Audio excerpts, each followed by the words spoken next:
Baik, Assalamualaikum warahmatullahi wabarakatuh. Perkenalkan, saya Taufik Hidayat. Saya dari program studi manajemen Fakultas Ekonomi dan Bisnis Universitas Hairun Ternate.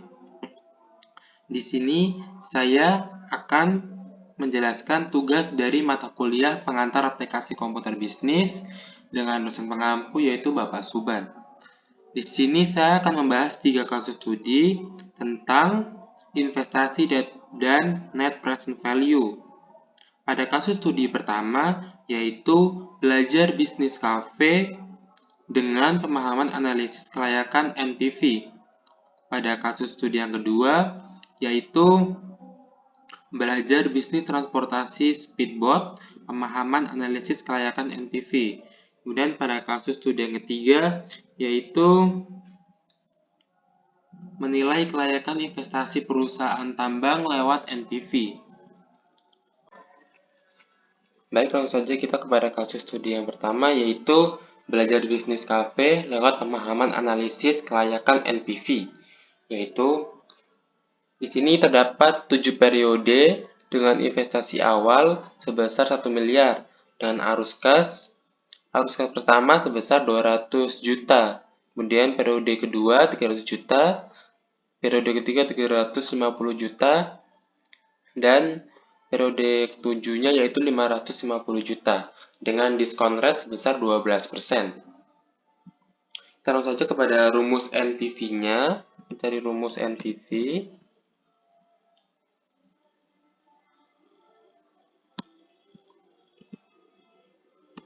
NPV. Rumus dari NPV yaitu sama dengan NPV buka kurung, kita klik di diskon rate-nya diikuti dengan titik koma, kemudian kita tarik arus kasnya dari periode pertama hingga periode ketujuh, kemudian kita tutup kurung, kita tambah dengan investasi awalnya yaitu sebesar 1 miliar. Dapatkan hasilnya yaitu 678.509.624. Berdasarkan hasil penghitungan NPV yang positif menunjukkan bahwa investasi ini menghasilkan nilai tambah yang cukup besar melebihi suku bunga diskonto sebesar 12% per tahunnya. Oke, kita langsung saja kepada kasus studi yang kedua.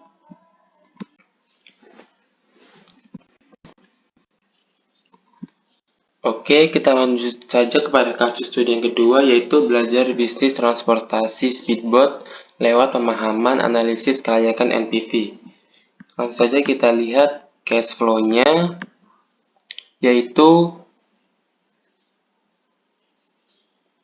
kita lihat di sini ada periode yaitu sebesar 5 tahun dengan investasi awal sebesar 3 miliar rupiah.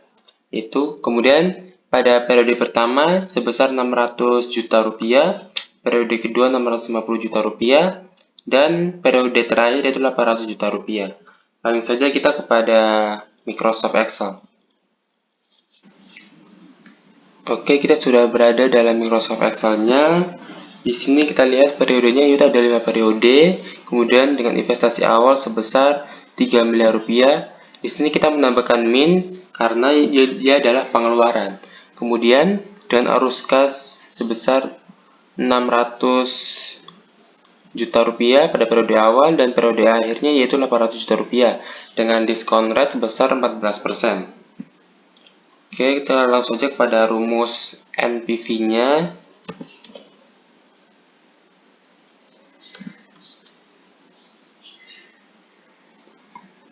Rumusnya masih sama, yaitu sama dengan NPV buka kurung, kita klik diskon rate, kemudian diikuti dengan titik koma, kemudian kita klik arus kasnya, kita tarik dari periode pertama hingga periode kelima, kemudian kita tutup kurung, ditambahkan dengan investasi awalnya, kemudian kita enter. Di sini dapat teman-teman lihat bahwa hasilnya adalah negatif. Jika hasilnya negatif, ini menandakan bahwa investasi ini tidak layak. Artinya, nilai sekarang dari arus kas yang diharapkan dari investasi tersebut lebih kecil daripada biaya awal atau investasi yang dikeluarkan, sehingga menunjukkan bahwa investasi tersebut tidak menguntungkan dan dapat menyebabkan kerugian bagi investornya. Oke, langsung saja kita lanjut pada kasus studi yang ketiga. Oke, baik, kita langsung saja lanjut pada kasus studi yang ketiga, yaitu menilai kelayakan investasi perusahaan tambang lewat net present value. Di sini dapat teman-teman lihat pada periode pertama terdapat 10 periode, kemudian pada kolom yang kedua yaitu investasi awal sebesar 1 miliar rupiah. Kemudian pada kolom ketiga terdapat arus kas plan A yaitu sebesar pada periode pertama sebesar 30 juta rupiah, pada periode kedua 31 juta rupiah, dan pada periode ke-10 yaitu 5 juta rupiah. Kemudian pada arus kas plan B, periode pertama terdapat 15 juta rupiah, periode kedua 21 juta rupiah, dan pada periode ke-10 sebesar 25 juta rupiah, dengan diskon rate sebesar 14%. Sebelum kita mencari nilai NPV-nya, kita hitung dulu total keseluruhan. Untuk menghitung total keseluruhan, kita menggunakan rumus sama dengan sum, buka kurung, kita klik pada periode pertama, kemudian kita tarik hingga periode ke-10, kemudian kita tutup kurung, kita klik enter. Di sini dapat teman-teman lihat, yaitu hasilnya sebesar Rp158.500.000.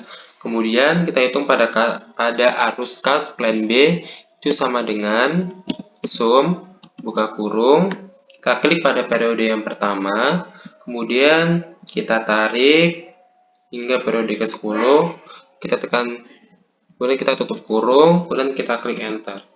Di sini dapat teman-teman lihat hasilnya itu sama Rp158.500.000. Selanjutnya kita hitung nilai dari NPV-nya, yaitu sama dengan NPV, buka kurung, kita klik pada discount rate, kemudian diikuti dengan titik koma, kemudian kita klik pada plan A periode pertama, kita tarik hingga periode ke-10, kemudian tutup kurung, ditambahkan dengan investasi awal sebesar 1 miliar rupiah, kemudian kita klik enter.